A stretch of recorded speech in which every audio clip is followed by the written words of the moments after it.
தமிழ்நாட்டு முதலமைச்சர் அவர்களுக்கும், கழகத்தினுடைய முதன்மை செயலாளர் மாண்புமிகு நகராட்சி நிர்வாகத்துறை அமைச்சர் அவர்களுக்கும், கழகத்தினுடைய துணை பொதுச் செயலாளர் கனிமொழி அம்மா அவர்களுக்கும்,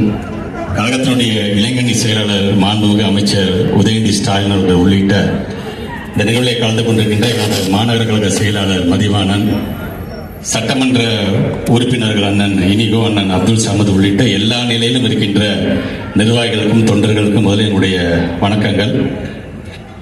தலைமை கழகம் எவ்வாறெல்லாம் முத்தமிழர் கலைஞருடைய நூற்றாண்டு இந்த ஓராண்டு கொண்டாட வேண்டும் என்று சொன்னதோ அதை ஏற்று அனைத்து வகையிலும் எங்களுடைய நிகழ்வுகளை நாங்கள் முடித்து வைத்துவிட்டு முழுமை பெறுகின்ற விதமாக நீங்கள் சொன்னது போல எங்கும் கலைஞர் என்ற வகையில் ஒரு தொகுதிக்கு ஒரு சிலை இருக்க வேண்டும் என்று சொன்னீர்கள். அதையும்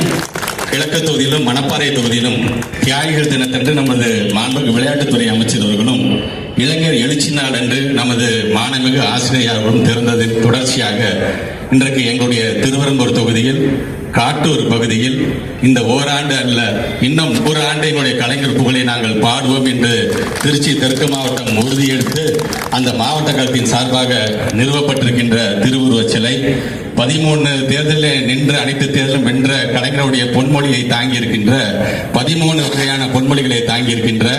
இரும்பு சுற்றுச்சுவரை திறந்து வைக்கின்ற நிகழ்வு என்று இந்த நிகழ்வை எனது அரசியல் ஆசான் மாண்புமிகு தமிழ்நாட்டுடைய முதலமைச்சர் கழக தலைவர் உங்களுடைய திருக்கரங்களால் நீங்கள் தொடங்கி வைக்க வேண்டும் என்று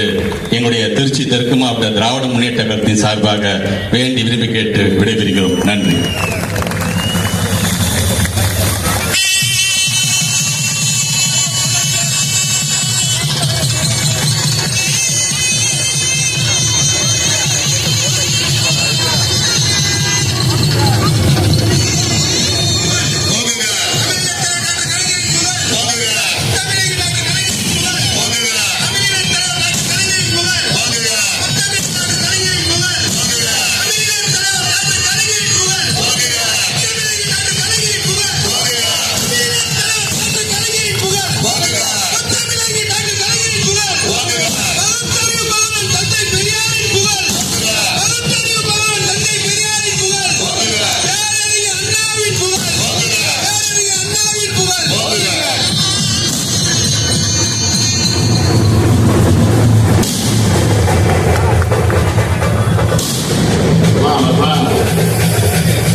டாக்டர் கலைஞரின் புகழ்.